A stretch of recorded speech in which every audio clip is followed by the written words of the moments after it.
আসসালামু আলাইকুম। Hello everyone, সবাই কেমন আছেন?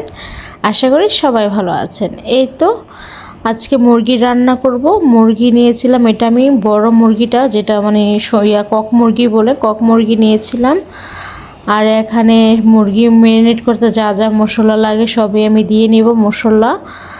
আজকে আমি একটু মুরগিটাকে ঝাল ঝাল করে রান্না করব, দেশি আলু দিয়ে রান্না করব। আর সাথে খিচুড়ি হবে, মোটা চাল দিয়ে খিচুড়ি রান্না করব। আমার কাছে কিন্তু যেটা মোটা চাল, ওই মোটা চালে খিচুড়ি খেতে বেশ মজা লাগে।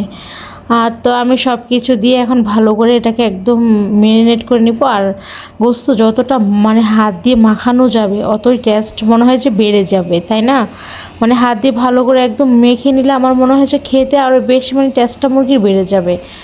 তো এই তো আমি ম্যারিনেট করে এটাকে, কিন্তু যেহেতু এটা শক্ত মুরগি সেজন্য এটাকে আমি প্রেসারে দিব। আর প্রেসারে দিয়ে আমি 3-4টা মতো সিটি নিয়ে তারপর আবার কড়াইয়ের মধ্যে ঢেলে এটাকে ভালো করে রান্না করে নেব। তো এই তো আমি প্রেসারের মধ্যে দিয়ে দিচ্ছি মুরগিটাকে। আর প্রেসারে মুরগিটাকে আমি, যেহেতু শক্ত মুরগি সেজন্য প্রেসারে দিয়ে সিটি দেওয়াবো। এই যে প্রেসারে দেওয়া শেষ। আরেক পাশে কিন্তু আমার খিচুড়ি বসিয়ে দিয়েছিলাম। এটা ছিল মোটা চালের খিচুড়ি, সাথে মসুর ডাল আর মুগ ডাল দুটো দিয়েই কিন্তু আমি খিচুড়িটা আজকে করব।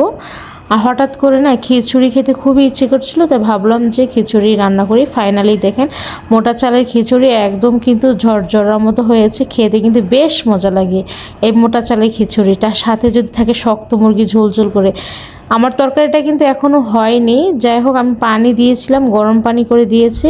এই তো আর 20 মিনিটের মতো রেখে দিলে মুরগিটা পারফেক্ট হয়ে যাবে। তো এই তো আমি একটু ঢেকে দিব, ঢেকে দিয়ে মুরগিটাকে নেড়ে চেড়ে দিয়ে আবার ঢাকনা দিয়ে ঢেকে সুন্দর করে এটাকে 15-20 মিনিটের মতো এটাকে রাখবো, রেখে তারপর এটাকে উঠাই ফেলাবো।